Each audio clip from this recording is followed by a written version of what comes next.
Voilà. Allez, on va ouvrir la parole de Dieu. Et ce soir, je voudrais continuer, bien sûr, sur Salomon. On reste sur le thème de Salomon. Et il y a 15 jours, rappelez-vous, nous avons parlé, du moins j'ai commencé à ouvrir un peu ce volet, sur tous les excès. Et Dieu sait qu'il était dans l'excès. Pourtant, ce qui est incroyable, c'est qu'il était plein de sagesse. C'est curieux, c'est étonnant. Mais pourtant, il était dans l'excès. Et je voudrais voir, pas tout d'un coup, mais on va développer en tout cas le premier excès qu'il a eu, cette folie des grandeurs en voulant s'accumuler une armée, une cavalerie, en multipliant les chevaux, les chevaux et les chevaux, exactement ce que Dieu avait dit, surtout, n'est pas beaucoup de chevaux. Surtout, pas ceux d'Égypte. Eh bien, c'est là qu'il est allé les chercher. Et il en a rempli des écuries entières. Alors, on va lire ensemble. Je ferai la lecture dans la français courant, mais nous pouvons lire 1 Roi 4, 24. Et on va essayer de voir un petit peu de quoi ça nous parle, tous ces chevaux d'Égypte. 1 Roi, chapitre 4, verset 24.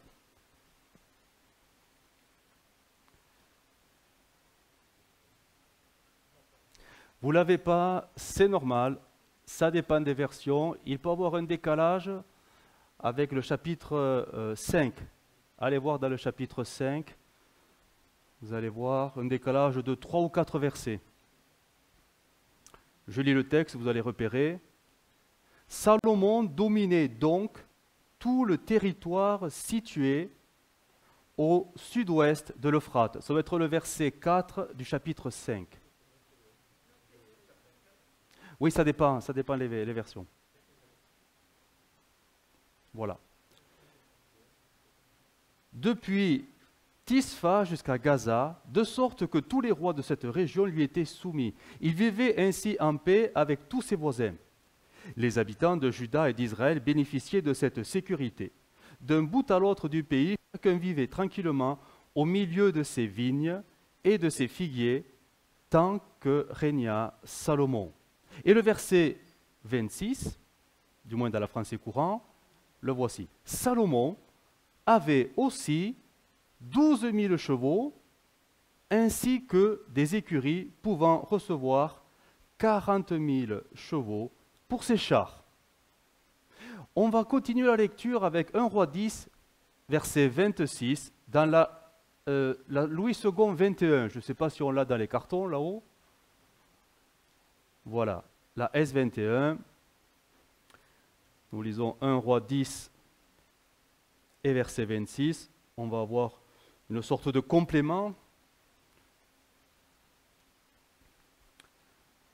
Salomon réunit des chars et de la cavalerie. Il avait 1400 chars et 12 000 cavaliers qu'il plaça dans les villes où il gardait ses chars et à Jérusalem, près de lui. Verset 28. C'était en Égypte que Salomon achetait ses chevaux. Une caravane de marchands du roi allait les chercher par groupe à prix fixe. Et le verset 29 nous donne même le détail des transactions. Il fallait 600 pièces d'argent pour faire venir un char d'Égypte et 150 pièces d'argent pour un cheval. Et il en ramenait de même pour tous les rois des Hittites et pour les rois de Syrie. Ça fait quand même... je me suis amusé à calculer la dépense. Parce que, en lisant quelques commentaires, on a suffisamment d'éléments pour avoir à peu près les... On sait que, rapidement, je ne vais pas m'étendre, que 600 pièces d'argent, ça équivaut à quelques grammes près à 8 kilos d'argent. Donc 150 pièces d'argent équivaut à 2 kilos d'argent. Avec tous ces chiffres, on arrive tout simplement, alors, je vous donne le total, tout simplement, de toute sa cavalerie, de ses chevaux à ses chars de guerre, il y en a pour une somme de 150 tonnes d'argent.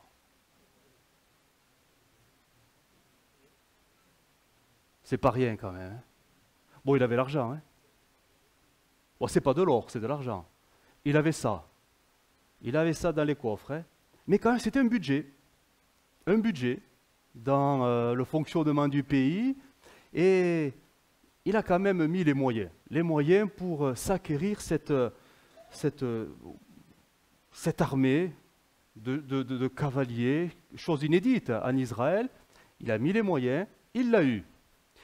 Mais en faisant cela, il désobéissait, comme je le disais précédemment, il désobéissait expressément à l'ordre du Seigneur. À cette parole qui était écrite dans la loi de Moïse, il est allé au-delà du raisonnable, au-delà de ce que Dieu pouvait accepter. Il s'est accumulé. Et je dirais même le comble dans tout ça, c'est qu'il s'est servi des ressources, donc de l'argent, que Dieu lui a donné. On se souvient, au début de son règne, parce que tu demandes de l'intelligence, parce que tu demandes de la sagesse pour bien régner, je vais te donner ce que tu n'as même pas demandé, des richesses. Donc Dieu a permis qu'il ait cet argent. Et là où ça devient, on se dit, mais pour un homme aussi sage et intelligent, quand même, n'est-ce pas une forme de détournement d'argent? Il se sert de la bénédiction de Dieu qu'il reçoit pour faire ce que Dieu lui interdit de faire. Nous, on n'aurait jamais fait ça, hein? Ben non, ben jamais de la vie. Dieu, il le savait, il connaissait la loi, il connaissait les écrits. Il le savait qu'il ne devait pas s'accumuler une grande armée. Mais quand même, là quand on voit les chiffres, c'est quand même assez impressionnant. Pour que la Bible relate le détail des transactions, c'est que c'est quand même des choses remarquables, qui sortent de l'ordinaire. Et il se servira de la bénédiction de Dieu, donc des ressources que Dieu ait permis qu'il ait, pour allègrement, d'une manière avec beaucoup d'excès, se composer sa propre armée. Je relis le Deutéronome de 17-16. Que le roi, c'était du temps de Moïse, que le roi d'Israël n'ait pas un grand nombre de chevaux, qui ne ramène pas le peuple en Égypte pour avoir beaucoup de chevaux, car l'Éternel vous a dit, vous ne retournerez plus par ce chemin-là. Il le savait tout ça. Il le lisait, il le connaissait. Et on imagine les conseillers, on imagine tout ce qui était autour de lui, mais il ne faut pas, tu vas trop loin. Et il a foncé, il l'a fait. Il ira en Égypte se composer donc cette cavalerie pour certainement asseoir sa puissance et certainement garantir la paix. Ne dit-on pas que pour avoir la paix, il faut préparer la guerre? Peut-être était-ce un moyen pour lui, dans sa sagesse, d'asseoir la paix pour éviter que dans les frontières, il y ait des tentations païennes de venir s'infiltrer, alors en mettant une garnison un peu partout, c'était aussi le moyen de se protéger. Peut-être, on ne sait pas trop. Mais ce qui est sûr, c'est qu'il va beaucoup plus loin que l'Écriture, que le Deutéronome, chapitre 17, verset 16. Alors, on pourrait se poser la question, pourquoi une grande armée de chevaux, du reste, est-il interdit par le Seigneur? Si on creusait la question. Outre le fait que c'était en Égypte, ça c'était l'histoire. Quand Dieu a délivré Israël d'Égypte, Dieu lui avait dit, il lui avait promis, plus jamais tu ne reprendras ce chemin de la captivité. Voilà, c'est fini, on a tourné la page avec l'Égypte. Au-delà du fait historique, pourquoi Dieu ne voulait-il pas qu'il ait une si puissante armée à l'époque?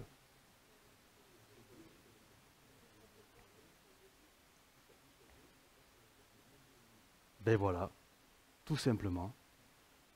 Pourtant, je crois qu'on n'a pas la sagesse de Salomon, mais vous avez la réponse. Et lui, il devait l'avoir, cette réponse quand même.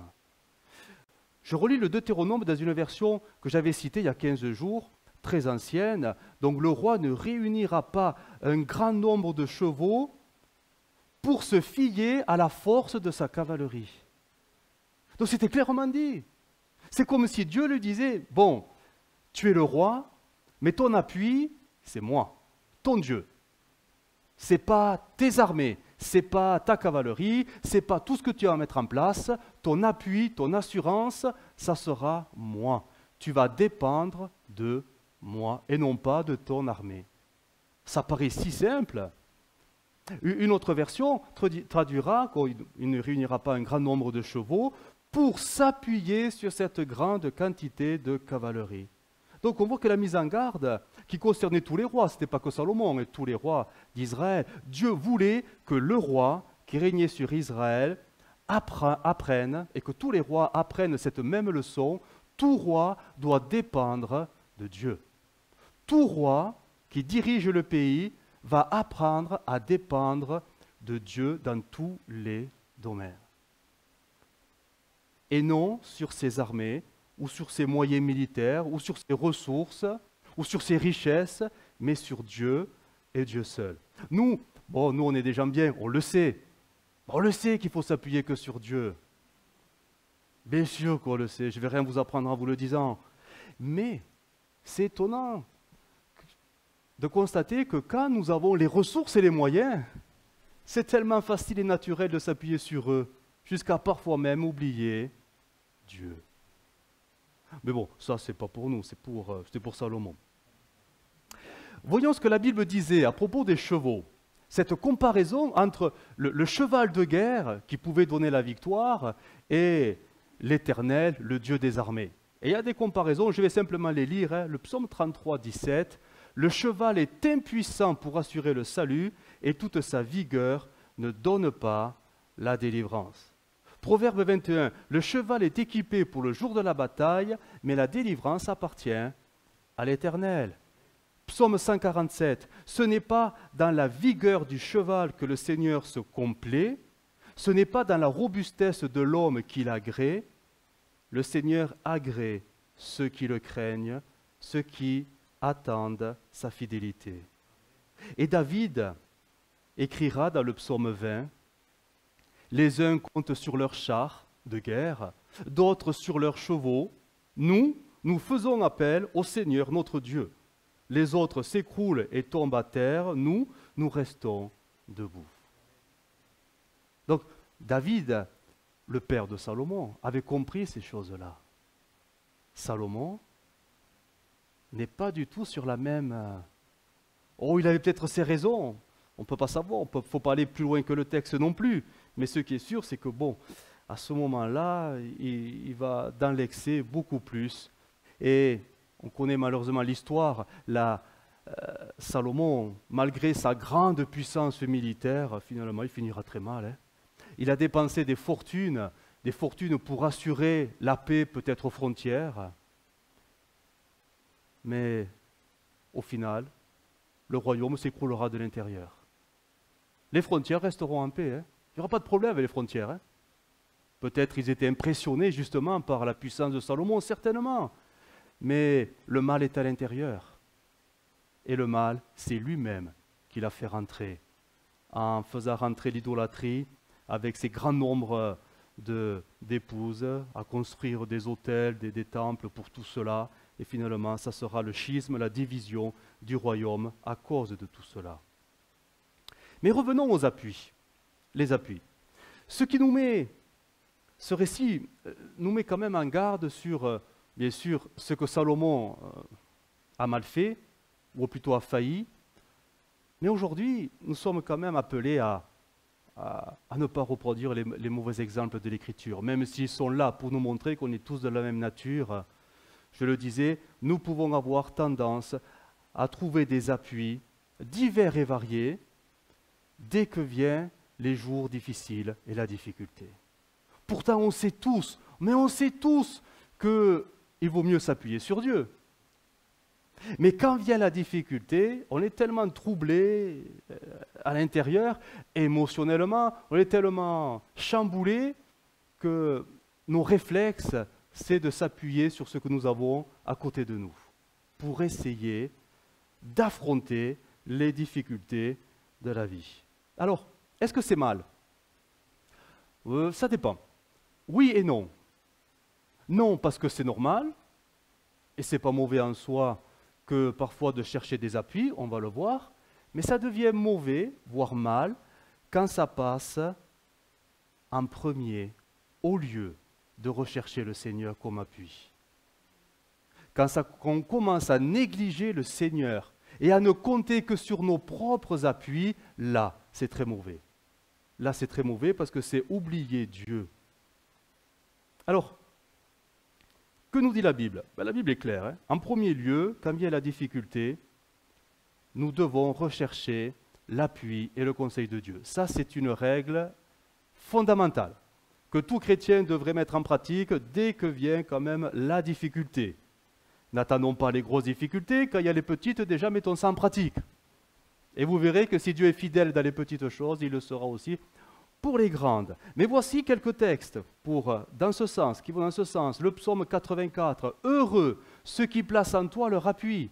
Ils trouvent dans leur cœur des chemins tout tracés. » Psaume 94, « Quand je dis, mon pied chancelle, ta bonté, ô Éternel, me sert d'appui. » Psaume 105, « Ayez recours à l'Éternel et à son appui, cherchez continuellement sa face. » Proverbe 14, « Celui qui craint l'Éternel possède un appui ferme. » Et il y a tellement de textes dans les proverbes, dans les psaumes qui vont dans ce sens. Dieu est un ferme appui qui a déjà fait ses preuves.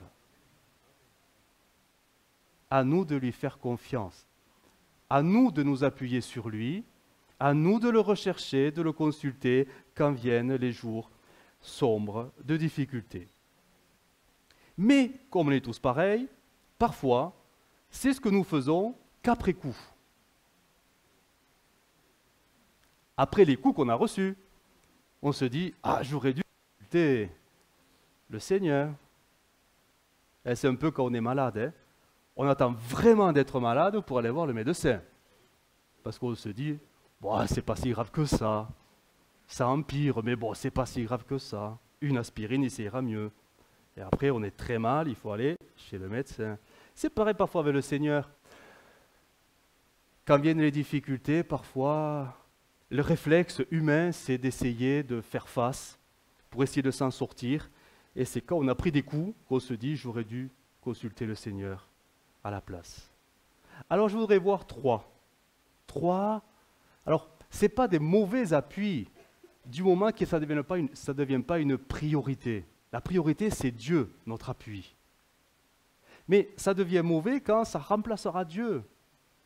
Alors, des appuis que Dieu ne pourra pas approuver si ça passe avant lui. Dans les difficultés, on peut être tous tentés de s'appuyer tout simplement sur nos propres capacités, au lieu de rechercher le Seigneur. On est quand même des gens compétents, non? Bah si, allez, dites-le, dis à ton voisin, mais t'es compétent, quand même, ça va, tu sais faire et t'es intelligent quand même. Hein? T'es intelligent. On a tous des capacités, bon, différentes, mais on en a tous. Des aptitudes, une intelligence, du discernement, mais même spirituel quand même. Et on a des facultés de raisonnement, d'analyse des choses. Ouais, on n'est pas quand même, voilà. On est doués, tous, que le vouliez ou non, mais on l'est tous, doués de dispositions intellectuelles et spirituelles. Ça, c'est sûr. Plus on marche avec Dieu, plus ces choses se développent, mais c'est normal. Et c'est bien d'avoir cela.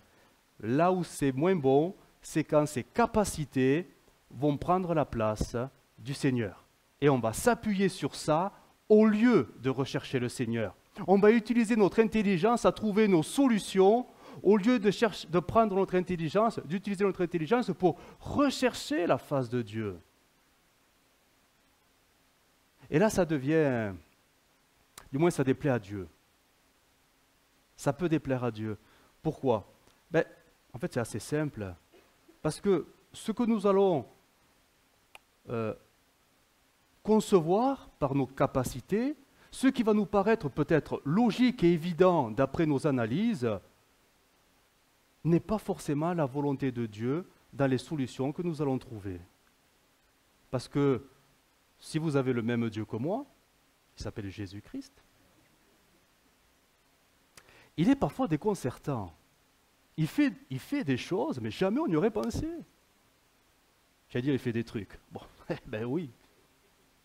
Je pense à cet homme aveugle et on l'amène pour qu'il soit guéri. Et qu'est-ce qu'il fait, Jésus? Il fait de la boue. Mais vous y aurez pensé, vous, à faire de la boue? On aurait pensé qu'il aurait fait une prière, tout simplement. Parfois, le Seigneur, il est déconcertant dans ses moyens qu'il peut mettre en œuvre, mais à nous déstabiliser. Et parfois, Dieu, ben oui, il n'est pas logique comme nous. C'est pour ça que, face aux problèmes de la vie, difficultés personnelles, familiales, professionnelles, il est bon de consulter celui qui comprend tout et mieux que nous, parce que quand on se fie à nos logiques, à notre logique, à nos raisonnements, on peut très vite être à côté de ce que Dieu, lui, voudrait faire, en se servant de la difficulté. Est-ce que Dieu n'a-t-il pas dit « Mes pensées ne sont pas vos pensées ». Pourtant, elles sont spirituelles, nos pensées.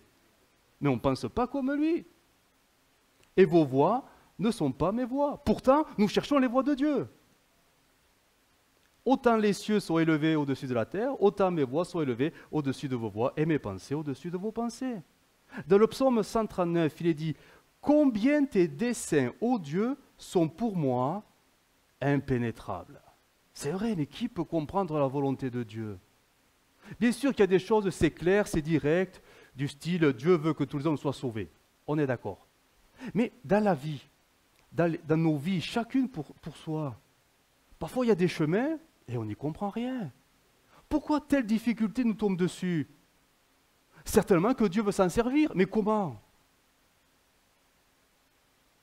Et si là, on ne se pose pas pour rechercher la face de Dieu, on va partir dans nos analyses, dans nos compétences intellectuelles, spirituelles, et essayer de trouver nos solutions. Tout simplement, et ça c'est normal.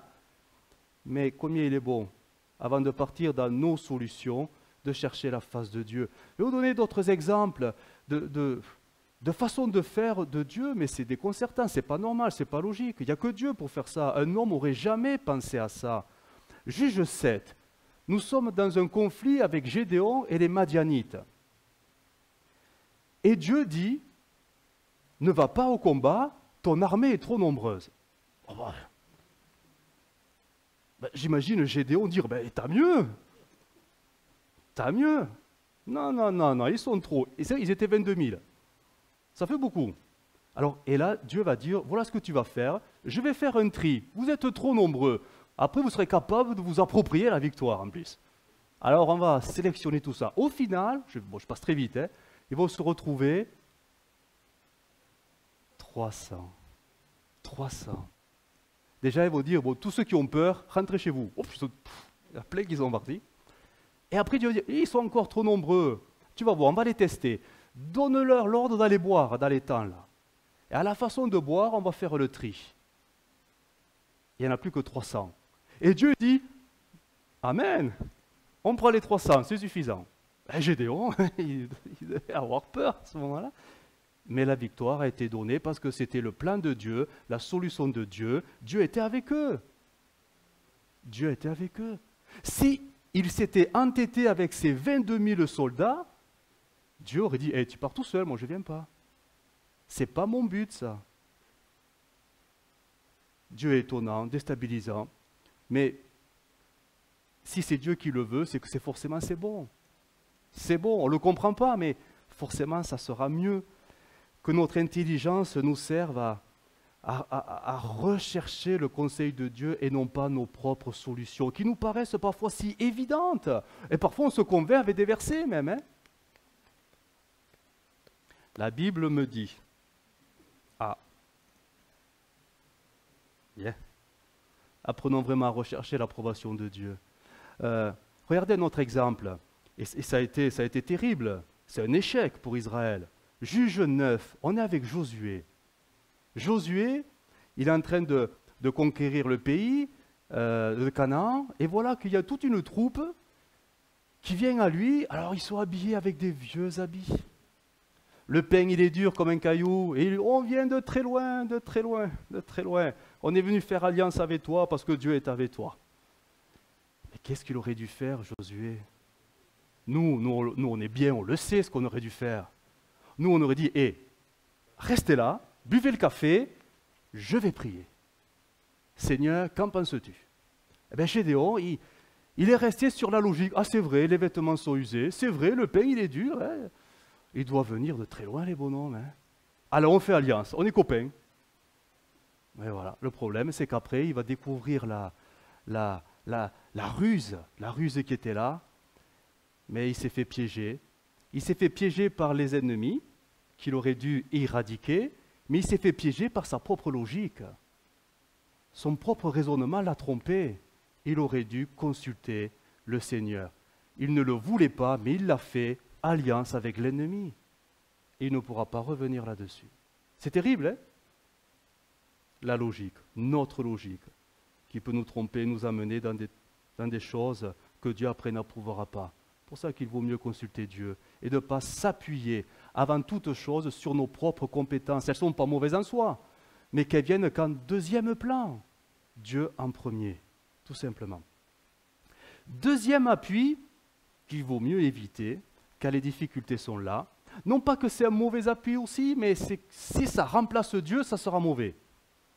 Dans les difficultés, on peut être tenté tout simplement de s'appuyer sur nos propres expériences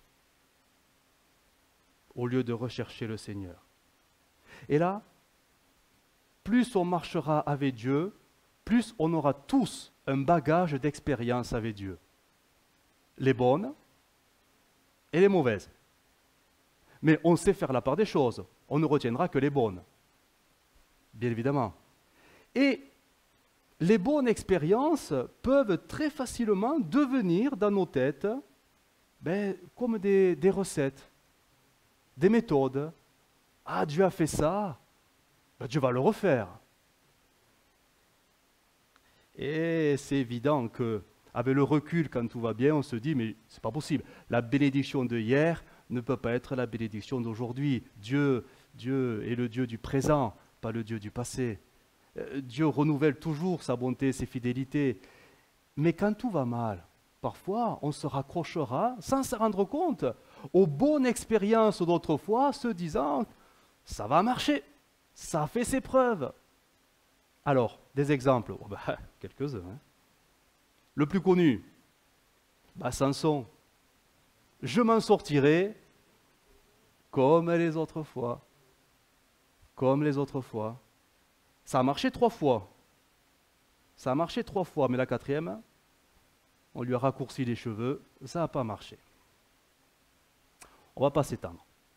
Josué, toujours, on revient sur Josué et la conquête de cette ville, la petite ville juste après Jéricho. Aïe. Toute l'armée était gonflée à bloc. Ils ont vaincu Jéricho, Dieu était avec eux, ça a été une victoire éclatante. Juste après, il y a une sorte de petite ville, petit truc là, insignifiant, à tel point que les soldats vont dire on ne va pas se donner la peine à toute l'armée pour y aller se fatiguer, c'est quand même un petit village là, quand même. Ils y sont allés en s'accrochant au Dieu Tout-Puissant, qui selon eux allait forcément les suivre. Arrivés devant la petite ville, ils auront la défaite. Et là, c'est l'incompréhension la plus totale. Comment se fait-il que ce grand Dieu qui a donné cette grande ville Jéricho nous ait abandonnés pour cette petite ville? Est-ce qu'il a pris le temps de chercher la face de Dieu pour savoir si c'était le moment d'y aller? Non. Ils ont foncé.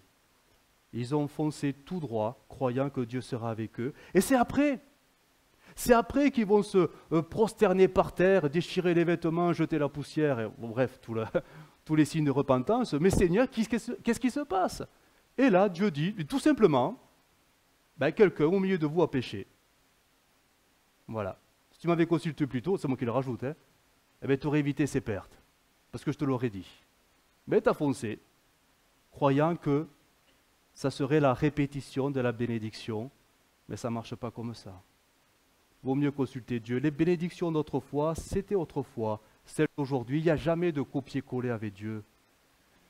Il n'y a jamais de copier-coller. C'est pour ça que les expériences acquises avec le Seigneur peuvent être parfois dangereuses avec le temps, parce qu'elles peuvent nous faire tomber, glisser dans une sorte de suffisance spirituelle.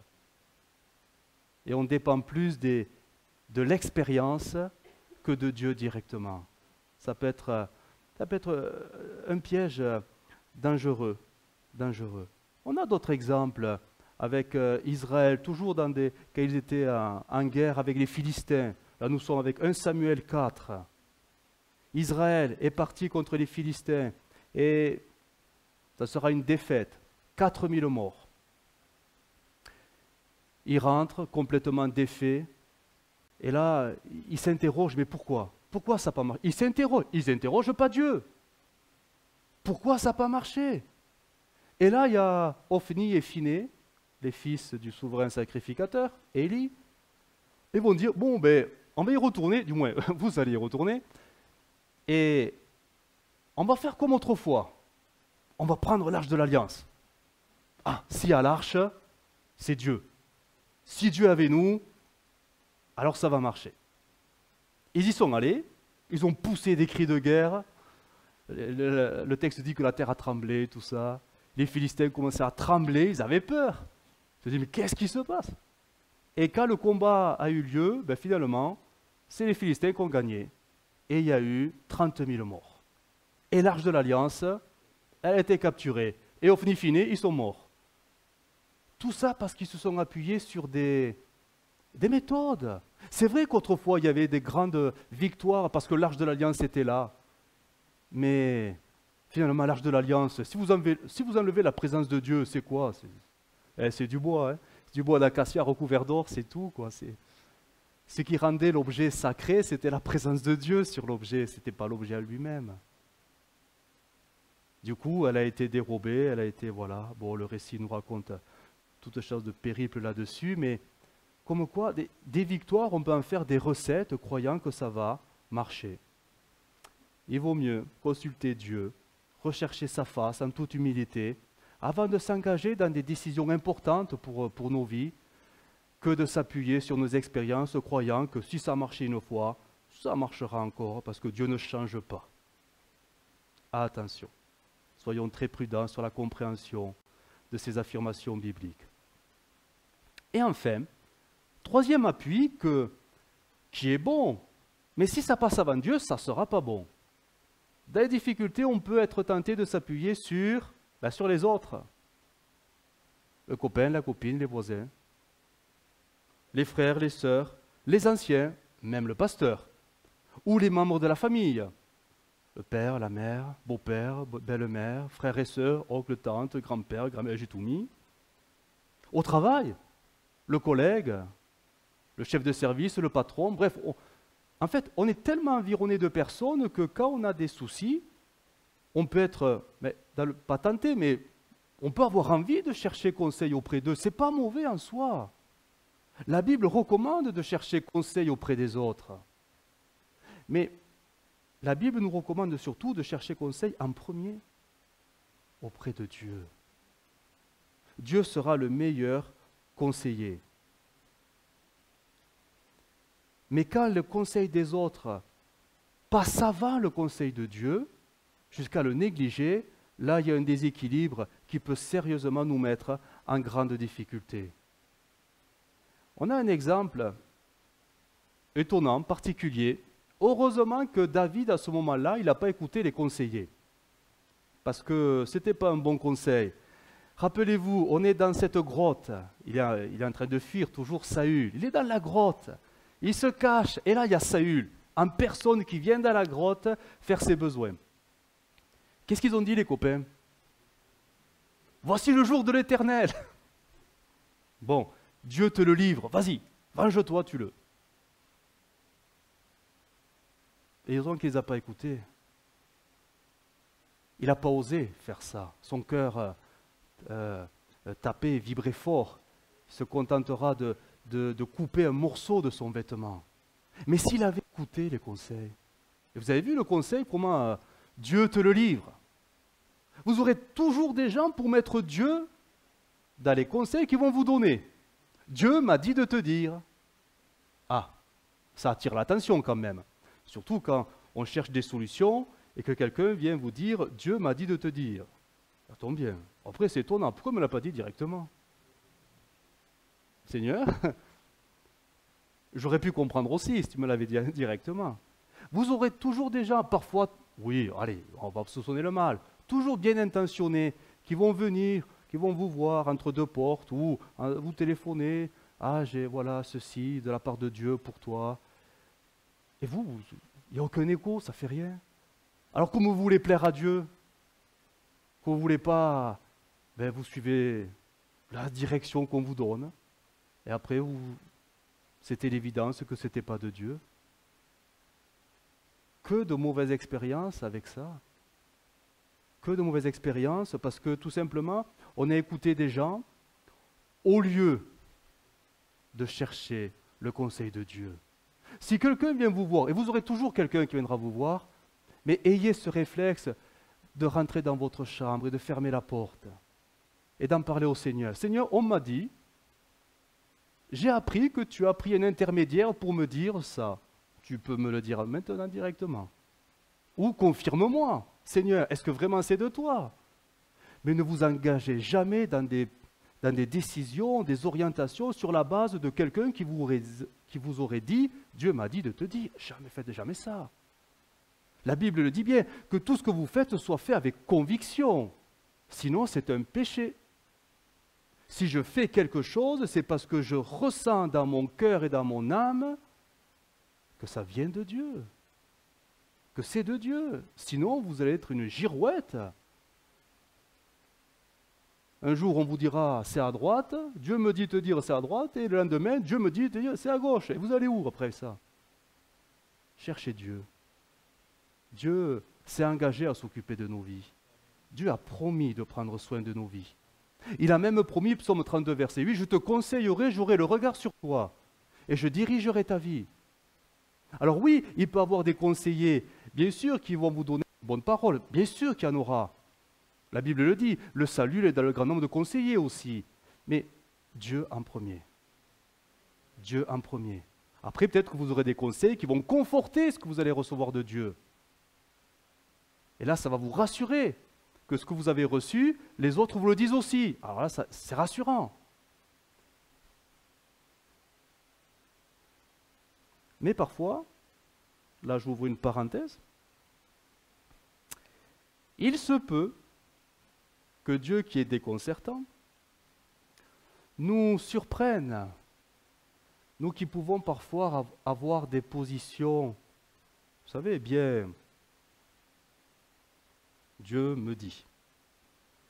Et parfois, sans s'en rendre compte, je ne veux pas souffler le chaud et le froid, mais présenter toutes les possibilités. On peut être convaincu qu'on est dans la volonté de Dieu et que tous les autres qui nous disent quelque chose sont en train de se tromper. Vous voyez ce que je veux dire? Je suis convaincu qu'il faut aller à droite. Pourquoi tout le monde me dit d'aller à gauche? Je fais quoi? Ça aussi, ça doit interpeller. Parce que des fois, on a pris la volonté de Dieu pour la sienne. Et parfois, Dieu peut placer des conseillers pour nous dire « stop, arrête-toi, c'était bien à gauche. Toi, tu as foncé à droite parce que ça te plaisait. » Et Dieu met des conseillers pour te dire « arrête. » C'est pour ça que c'est très délicat tout ça. C'est très délicat. Et il faut être très sensible. Très sensible, bien sûr, à la voix du Seigneur, très sensible à ce que les autres peuvent dire. On ne peut pas rejeter aussi les conseils des autres. C'est très particulier, les autres, ceux qui sont autour de nous et qui parfois viennent nous voir. Il faut être prudent, il faut être très prudent. C'est pour ça qu'il est bon d'avoir plusieurs conseillers, bien sûr le Seigneur, mais plusieurs conseillers parfois dans l'Église même. Quand on est troublé, qu'on ne sait plus, on ressent qu'il faut aller à droite, on me dit d'aller à gauche, je suis perdu, eh bien va voir quelqu'un d'autre. Et au bout d'un moment, les choses vont s'affiner, les choses vont devenir plus claires. C'est pas simple. C'est pour ça qu'il faut être très prudent en matière de direction. Très prudent, d'autant plus que, bon, heureusement, on n'en a pas ici dans l'Église. Des prophètes.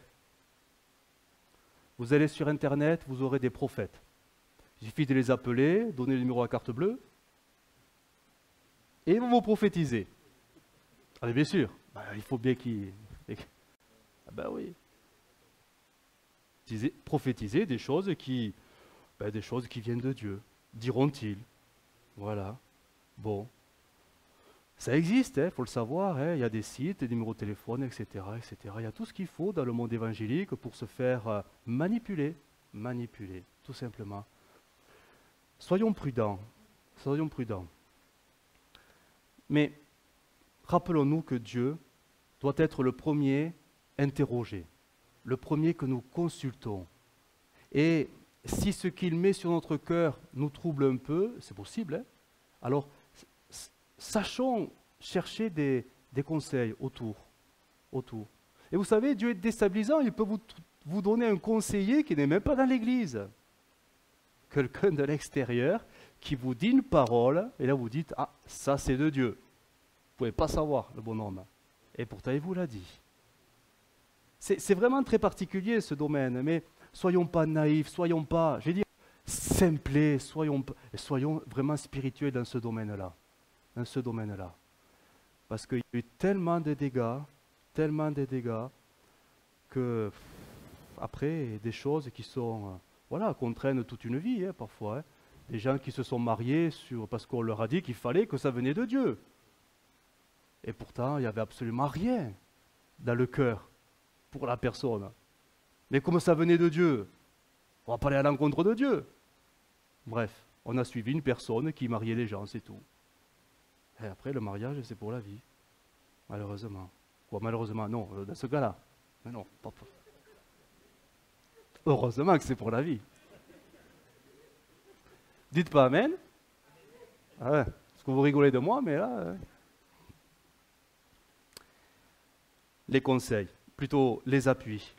Dieu n'est pas contre les appuis, mais dans la mesure où ils ne sont pas à la place de Dieu. C'est Dieu qui doit être notre appui principal et c'est lui que nous devons rechercher de tout notre cœur. Il y en aurait d'autres, mais je ne voulais mettre que 3 ce soir. Je voudrais terminer avec ce texte dans Jérémie 17, 5. Dans la français courant, si tu peux nous l'afficher, il est très intéressant. On a l'habitude de le lire dans la Louis II, mais là, l'expression va changer.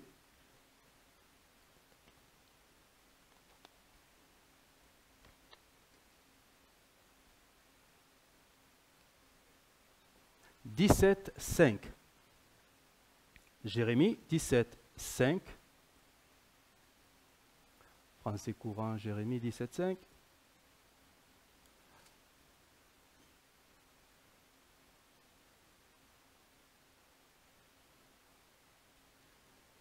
Alors,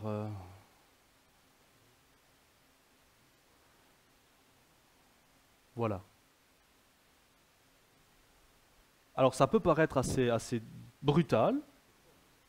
Je maudis celui qui se détourne de moi, ne met pas sa confiance ou son appui à moi, mais en l'homme, et cherche sa force dans les pauvres moyens humains.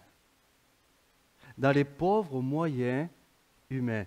Et ces 3 appuis que j'ai cités, en fait, ce sont des moyens humains.